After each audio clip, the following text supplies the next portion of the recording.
Assalamualaikum warahmatullahi wabarakatuh. Perkenalkan, nama saya Sally Febrianti dari Prodi Manajemen. Di sini saya ingin mengerjakan tugas UAS dengan mata kuliah Perekonomian Indonesia. Dan dosen pengampu saya yaitu Bapak Imhar SEMM. Dengan judul yaitu Hubungan Pertumbuhan Ekonomi dan Kemiskinan. Di sini ada pendahuluan. Pertumbuhan ekonomi merupakan salah satu indikator keberhasilan pembangunan. Sedangkan tujuan yang paling penting dari suatu pembangunan adalah pengurangan tingkat kemiskinan yang dapat dicapai melalui pertumbuhan ekonomi dan melalui redistribusi pendapatan atau Kakwani dan Son tahun 2003.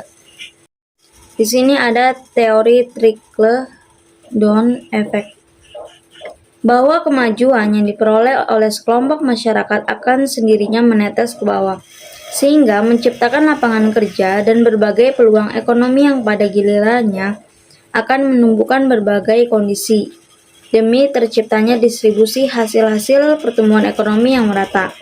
Teori tersebut mengimplikasikan bahwa pertumbuhan ekonomi akan diikuti oleh aliran vertikal dari penduduk kaya ke penduduk miskin yang terjadi dengan sendirinya.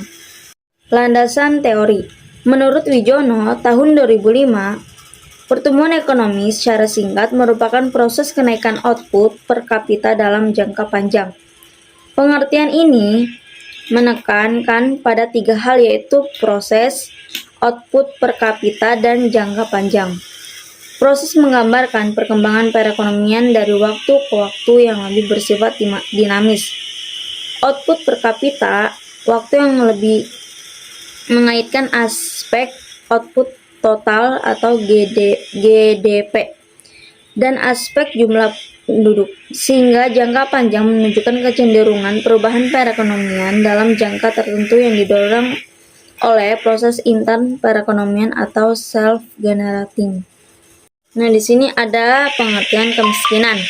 Didefinisikan sebagai standar hidup yang rendah, yaitu adanya suatu tingkat kekurangan materi dibandingkan dengan standar kehidupan yang umum berlaku dalam masyarakat yang bersangkutan.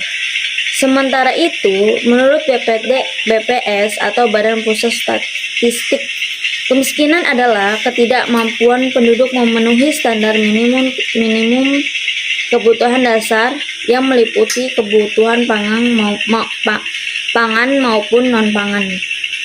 Nah, di sini juga ada BPS, yaitu adapun definisi kemiskinan yang banyak digunakan di Indonesia terutama dalam pengukuran kemiskinan secara nasional adalah definisi yang dikembangkan oleh BPS.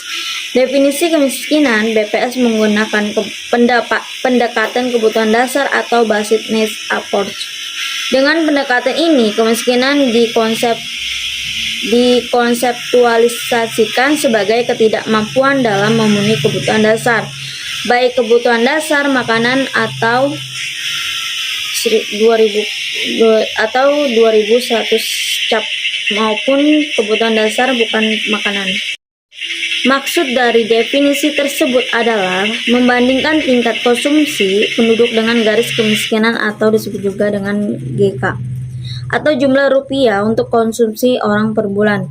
Kemiskinan disebabkan oleh banyak faktor sehingga dapat dikatakan bahwa kemiskinan jarang disebabkan oleh satu faktor saja seperti disabilitas, yang kedua itu pendidikan rendah, dan yang ketiga itu tidak ada modal atau keterampilan.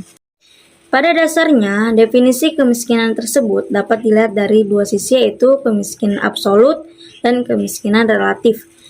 Yang pertama itu kemiskinan absolut itu menurut konsep ini, kemiskinan dapat dikaitkan dengan perkiraan tingkat pendapatan dan kebutuhan yang hanya dibatasi pada kebutuhan pokok atau kebutuhan fisik minimum atau disebut juga KVM, yang memungkinkan seseorang untuk hidup secara layak. Bila pendapatan tidak mencapai kebutuhan minimum, maka orang dapat dikatakan miskin. Yang kedua itu kemiskinan relatif.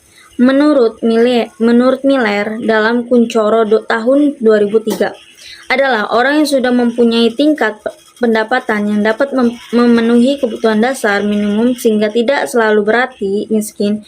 Konten ini telah tayang di Kompasiana, yaitu dengan judul mengenali hubungan pengaruh pertumbuhan ekonomi dalam tingkat kemiskinan. Hubungan pertumbuhan ekonomi dengan kemiskinan. Hubungan antara pertumbuhan ekonomi dengan kemiskinan adalah hubungan yang kompleks atau kontroversial. Secara umum, pertumbuhan ekonomi adalah prakondisi bagi pengurangan kemiskinan. Namun ini tidaklah cukup. Berbagai studi telah mencoba menganalisis hubungan antara pertumbuhan ekonomi dan kemiskinan yang secara metodologi dapat dikelompokkan menjadi dua, yaitu Berardi dan Marzo tahun 2015. Kelompok pertama berfokus pada hubungan antara kemiskinan, pertumbuhan pendapatan, dan distribusi pendapatan.